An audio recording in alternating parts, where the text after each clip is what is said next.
What's going on, guys? Today I'm going to show you how to get mushrooms fast in Once Human. This is used for planting, and then this is how you can also get the Growshroom, which I will also go over the effects of the Growshroom, the deviation.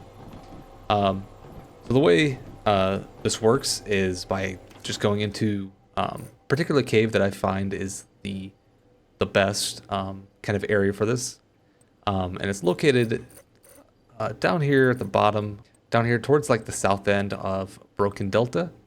You're going to find this teleportation tower right next to Sunbury, right above Sunbury Middle School, actually. Once you unlock this, you're kind of right there in the right area. And being that I just got done, I'll kind of show you what the general loop is. So you want to, this is the loop once you're done, which I'll kind of wrap back around to this. So when you're at your base, wherever it is, you then are going to want to go down to that teleporter and teleport. Obviously, that's going to cost you a little bit. Adds up over time, but it's not that big of an issue. Once you're here, the way that you can keep refreshing it is just by going to a new world. So like I'll just click a new world that I know I haven't been to yet. And then boom, so that switches it. Then the fastest way to then get to it is pretty much just, run straight up this little hill, and you're just going to drop down in this cave, and pull out your birds so you don't crush your legs. And then you're down here. And so this is where mushrooms spawn. It's around these like water areas, and they're pretty easy to see because they got this bright red. Just go up and pick them up. And I'll just kind of show you the loop of what I've been doing and what I think is quite effective. I could miss some on the way, but I'll show you the general idea. And you just have a random chance of getting the grow mushroom when picking up these mushrooms. And so yeah, it's super nice. And you can end the loop whenever and just refresh it. But I don't know. I like to kind of go through it all, and it doesn't take that long. There's other resources here too if you are, wanting to get some copper, some tin. Obviously there's plenty of deer around too, but yeah, you just kind of want to be looking around for the bright red shrooms to be out.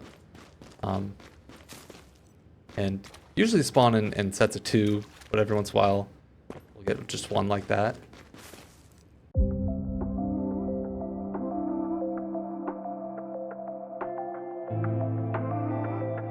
Yeah, I mean, you're basically just trying to stay inside the caves the whole time as well.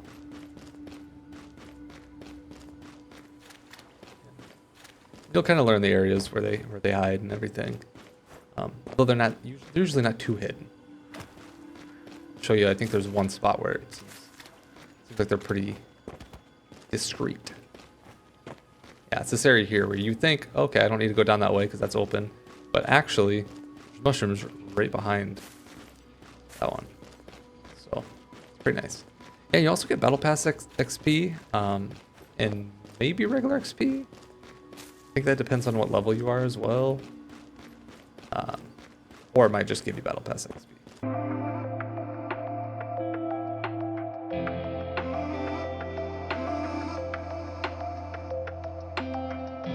Yeah, and they pretty much spawn the same areas every time you go to a new world, which is pretty convenient for just memorizing.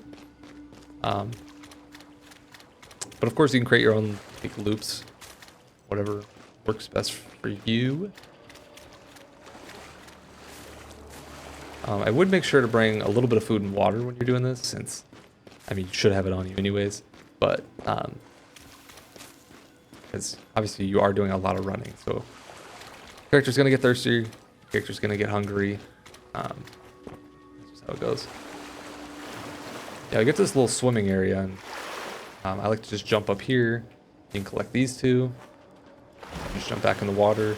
Then these you can actually just grab from below. Pretty nice.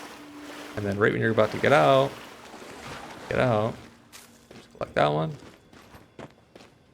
then the loop is pretty well done. So once you've completed your loop and you're ready to kind of do it again, refresh it basically, you're gonna open your map and you can choose to teleport back, but there is that cooldown, which is, you know, a decent amount of time, right? So you can also, what I like to do is just re-ping the tower, and you just have to go back to the tower, right? There's multiple ways you can go. I'm probably gonna go the wrong route since waypoint system doesn't seem as effective as it should be, and getting around these rocks and these hills is a little bit of a pain. Also being that this camp is right here, which is not ideal, but yeah, so you can just run around it and then drive around it. Then if your bike should be able to get up this no matter what level it is. And yeah, basically you're just getting up the hill, which isn't too bad, and I think is a pretty good way to do it if you're not like super worried about time and that. Like you know, you save money even. You know, the currency you don't have to pay to then teleport back to this tower. Do have to be careful about dropping in those caves. I've come close quite a few times now to doing that. But yeah, then you come back to the tower, you just go switch world. I believe you can switch it back to a world if like you've been on that world but you haven't been on it in a while. I think you could switch it back, but I'm just kind of going to new world after new world just to make sure. But yeah, so then you switch it to the world and you're pretty much back and ready to go now. You just restart the loop, you know, and drop back in on the cave, and we'll see if we can get a Growshroom to drop, because I feel like I got to be close now. Not that it's on like any like timer or set number of times, but I did get my first one. I think it was within 30, I want to say, which is pretty good. And I'm sure your first one probably comes quite a bit quicker than the rest. I'm sure they have that set up that way. But yeah, so I'll just kind of show you the loop again, and then I'll actually go over the Growshroom and why you would want it, and you know, if it's worth your time. And you can also, I believe you can plant these mushrooms, you know, in your own garden and have them grow, and then pick those up, and you'd have a chance to get the Growshroom. So that could be a passive way to do it while you're just doing other stuff. Is just go plant your mushrooms and then, you know, go off and do what you know want to do, complete some of the story, and when you get back to your base, then you can harvest your mushrooms and, you know, hope you're lucky and get the Growshroom to drop. Because after doing this loop for a few times, you'll definitely have more than enough mushrooms to actually start planting.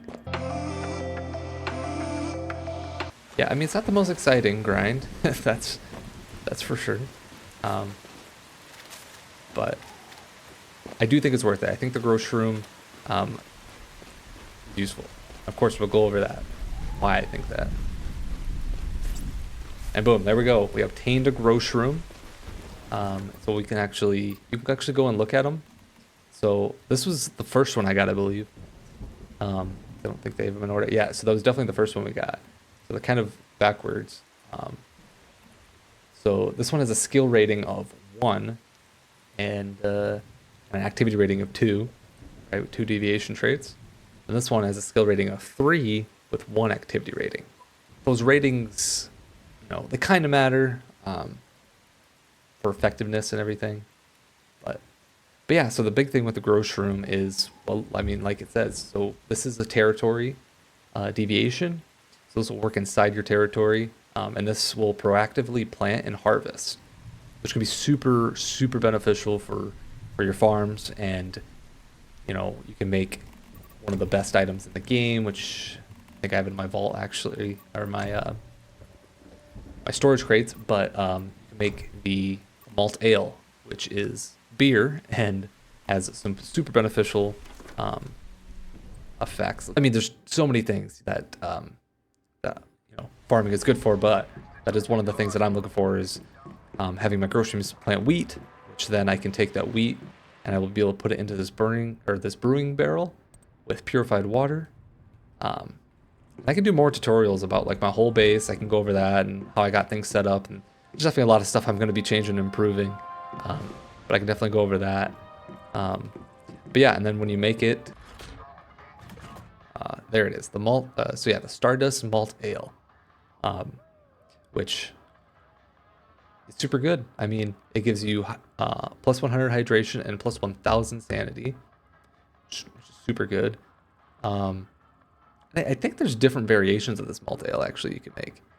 So hope I'm not totally leading you guys astray, but the point of the video, the big point, is getting the Growshroom and obviously showing you guys, to me, what I think is the most effective way. I mean, you're going to be able to get,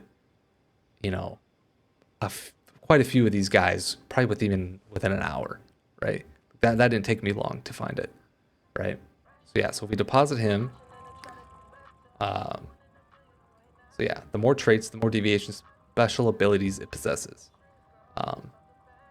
Which I don't know exactly what those are. You do have like the max deviant powers, minus 5%, right? When its mood decreases, there's a 10% chance that other territorial deviations also lose mood. So you do get these benefits, but then you also get these like negatives that come with it, which isn't totally ideal, but yeah. So you can see the description here. It says automatically plants seeds and accelerates crop growth.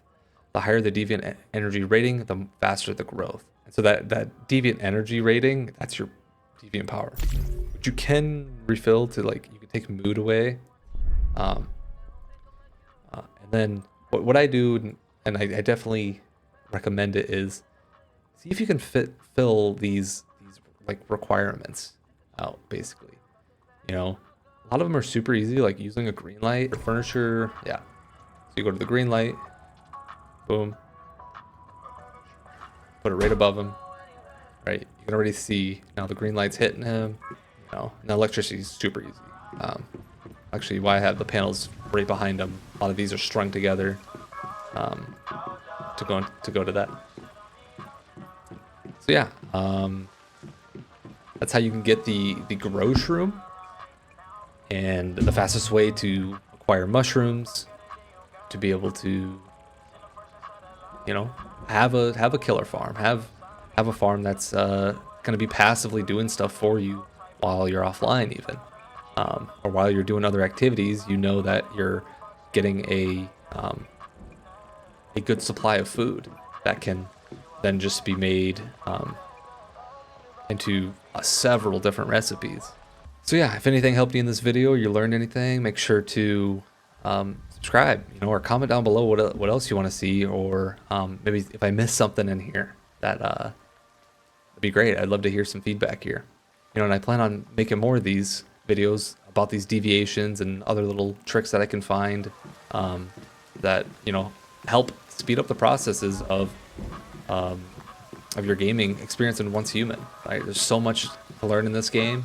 A lot of it can be overwhelming. I know that, and so I'm hoping that I can hopefully help you guys, and maybe even reciprocate it. I'd love to see the comments and see what you guys recommend.